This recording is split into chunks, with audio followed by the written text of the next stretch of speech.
Olá, meus irmãos, a paz do nosso Senhor Jesus Cristo. Sou Joseph Oliveira, membro do Ministério de Pregação da RCC BH. Faço parte do grupo de oração Caminho do Senhor, na região episcopal Nossa Senhora Aparecida. E hoje nós vamos dar continuação na nossa série de vídeos sobre a Carta de São Paulo aos Romanos. Hoje já é o nosso quarto vídeo. Viu? O primeiro vídeo foi um vídeo de introdução. O segundo vídeo, que é um vídeo incrível e que não tem como entender a Carta de São Paulo aos Romanos sem este vídeo. Então, peço a você que volte, se você ainda não viu, volte neste vídeo para ver. O nome dele é A Teologia da Graça e da Lei em Paulo.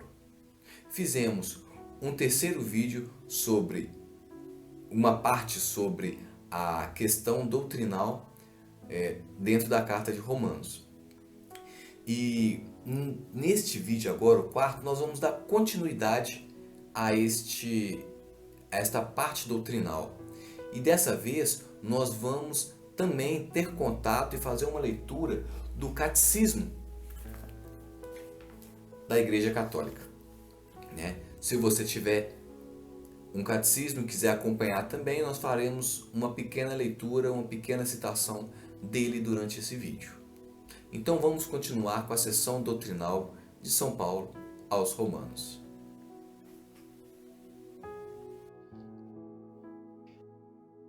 Continuando na sessão doutrinal, que é o Evangelho de Jesus Cristo, neste momento da carta, E o que nessa subdivisão ele está falando, está enfatizando? Que o amor de Deus garante ainda mais a salvação aos justificados pela fé. Isso a gente encontra na subdivisão que está entre o capítulo 5, versículo 1 até o capítulo 8, versículo 39. E qual que é o tema que ele anuncia neste momento? É que os cristãos justificados são reconciliados com Deus do amor e eles serão salvos pela esperança. Olha que interessante isso. Tem uma parte desse trecho que ilustra muito bem, está lá em Romanos 5, no versículo 3, e fala assim: e não é só, nós nos gloriamos também nas tribulações, sabendo que a tribulação produz a perseverança a virtude comprovada, a esperança. E a esperança não decepciona, porque o amor de Deus foi derramado em nossos corações pelo Espírito Santo que nos foi dado. Olha que mensagem linda essa que São Paulo está passando. E ele continua. Assim como ele fez no momento anterior, que a gente explicou no vídeo anterior, ele explica esse tema anunciado.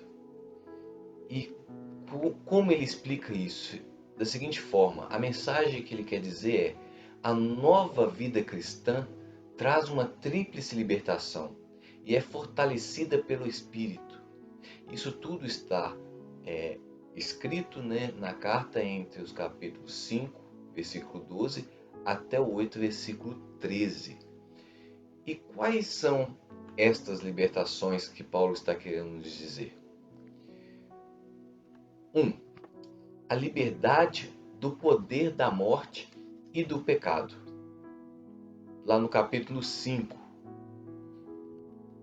O que nos ilustra bem isso é lá no versículo 18, que ele fala o seguinte: por conseguinte, assim como pela falta de um só resultou a condenação de todos os homens, do mesmo modo da obra de justiça de um só, resultou para todos os homens justificação que traz a vida. De modo que, como pela desobediência de um só homem, todos se tornaram pecadores, assim pela obediência de um só, todos se tornarão justos. Ora, a lei interveio para que avultasse a falta, mas onde avultou o pecado, a graça superabundou, para que, como imperou o pecado na morte, assim também imperasse a graça por meio da justiça, para a vida eterna, através de Jesus Cristo, nosso Senhor. Ele nos liberta da morte e do pecado.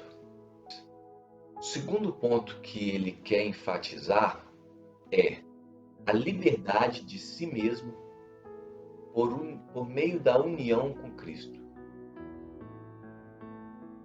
Ou seja, a nossa união em Cristo nos liberta de nós mesmos.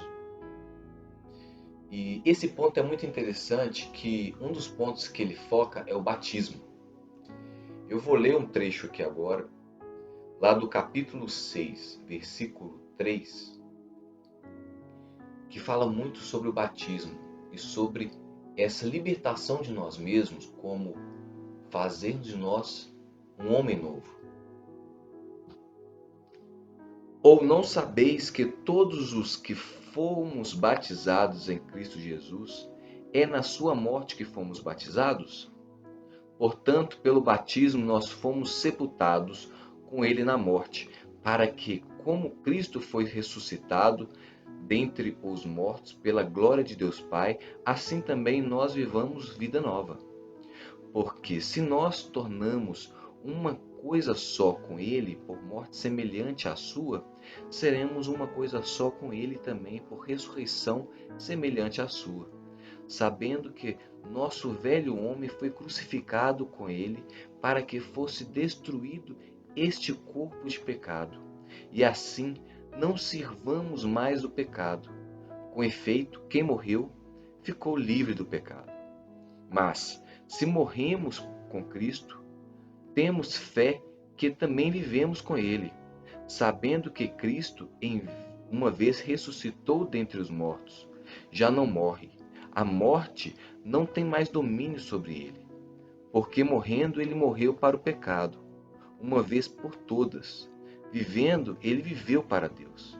Assim também vós considerai-vos mortos para o pecado e vivos para Deus em Cristo Jesus. Portanto, que o pecado não impere mais em vosso corpo mortal, sujeitando-vos às suas paixões. Nem entregueis vossos membros como armas de injustiça ao pecado.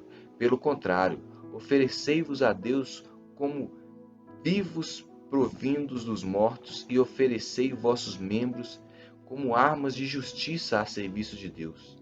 E o pecado não vos dominará, porque não estáis debaixo da lei, mas sob a graça. Meus irmãos, então Paulo, o que ele está descrevendo aqui?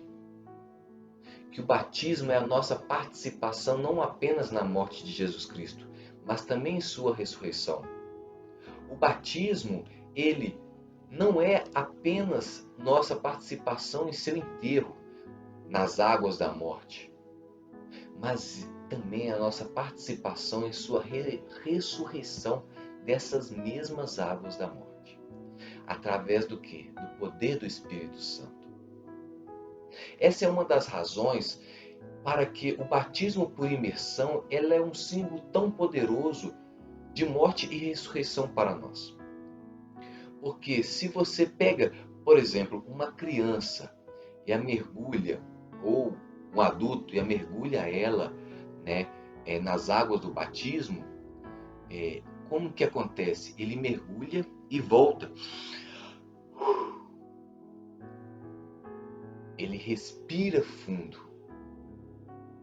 É como a entrada do Espírito Santo e o começo de uma nova vida em Cristo. Está entendendo? É o começo de uma nova criação. Ou seja, é a separação, é a libertação de si mesmo para viver em Cristo. E eu quero fazer aqui uma citação do Catecismo da Igreja Católica.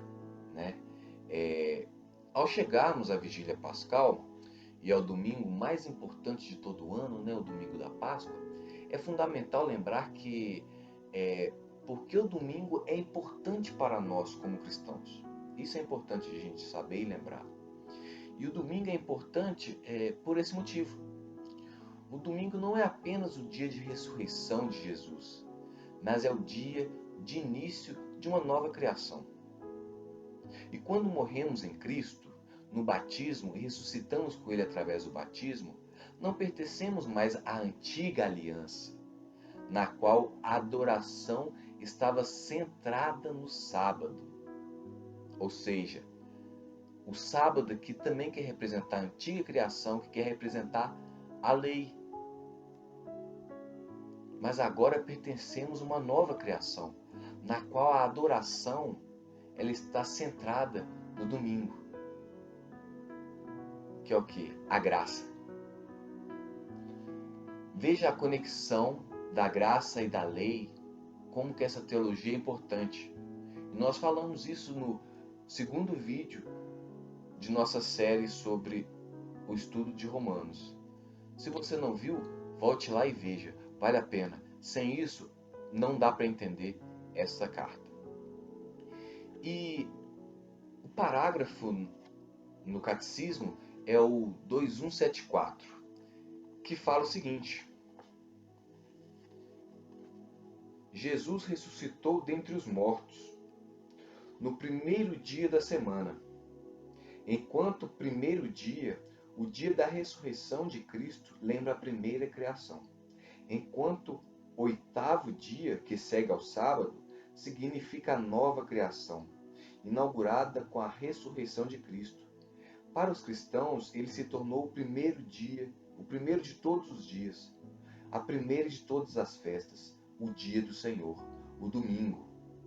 E aqui no Catecismo ainda cita São Justino, falando assim: reunimos-nos todos no dia do sol, porque é o primeiro dia após o sábado dos judeus, mas também o primeiro dia em que Deus, extraindo a matéria das trevas, criou o mundo, e nesse mesmo dia Jesus Cristo, nosso Salvador, ressuscitou dentre os mortos. Está entendendo, meu irmão? Como que é lindo isso? Paulo ele tem toda uma teologia e nos mostra a salvação, que está o quê? Dentro do amor de Deus conosco. E ele ainda compara realmente a antiga criação com a nova criação. Você pode perceber que no versículo 14 ele fala da lei e da graça, que não estamos mais debaixo da lei, mas sob a graça. Este é mais uma libertação que Paulo quer nos ensinar neste trecho da carta. Qual que é a terceira libertação? Liberdade da lei. Nós já falamos da liberdade da morte, falamos da liberdade de nós mesmos, e agora, mais uma vez, ele enfatiza a lei. Lá no capítulo 7, versículo de 1 a 25. Vou ler um trecho para que possamos compreender melhor isso. De modo análogo, também vós, meus irmãos, pelo corpo de Cristo, fostes mortos para a lei, para pertencerdes a outro, aquele que ressuscitou dentre os mortos, a fim de produzirmos frutos para Deus. Quando estávamos na carne, as paixões pecaminosas que através da lei operavam em nossos membros produziram frutos de morte. Agora, porém, estamos livres da lei, tendo morrido para o que nos mantinha cativos, e assim podermos servir em novidade de espírito e não na caducidade da letra. Ou seja, vivemos a lei no espírito, entendendo a mensagem da lei, mas não vivemos realmente na caducidade da lei, ou seja, na letra, forçando aquela barra, mas pelo Espírito Santo nós somos livres da lei. porque nós passamos a fazer de forma natural, entendendo o que é bem, entendendo o que é certo, pelo Espírito Santo que vive em nós. E como Paulo conclui esta explicação desse tema? Portanto, agora não há mais condenação alguma para os que estão em Cristo Jesus. É que a lei do Espírito que dá a vida libertou-te da lei do pecado e da morte em Cristo Jesus. Romanos 8, de 1 a 2. Muito interessante, né, meu irmão? E Paulo, ele continua. Além dele explicar, ele desenvolve um pouco mais o tema, para realmente ficar claro isso. E o que ele quer falar nesse tema agora, que já é no capítulo 8, o finalzinho dessa divisão dele, 8, 14 a 39. A vida cristã, vivida em liberdade concedida pelo Espírito, tem seu destino em glória. E ele fala que, por meio do Espírito, o cristão se torna filho de Deus. Capítulo 8, versículo 14 a 17. Ele fala lá, por exemplo, que o próprio Espírito se une ao nosso Espírito para testemunhar que somos filhos de Deus. Lá no versículo 16, ele fala isso. Ele fala também da esperança cristã, pois nossa salvação é objeto de esperança. E ver o que se espera não é esperar. Acaso alguém espera o que vê? E se esperamos o que não vemos, é na perseverança que o aguardamos. Ele fala da esperança cristã. Ele fala também da ação do Espírito que intercede por nós, pois não sabemos o que pedir.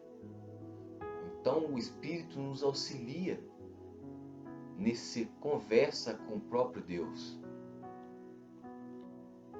Ele fala do cristão é chamado e destinado à glória.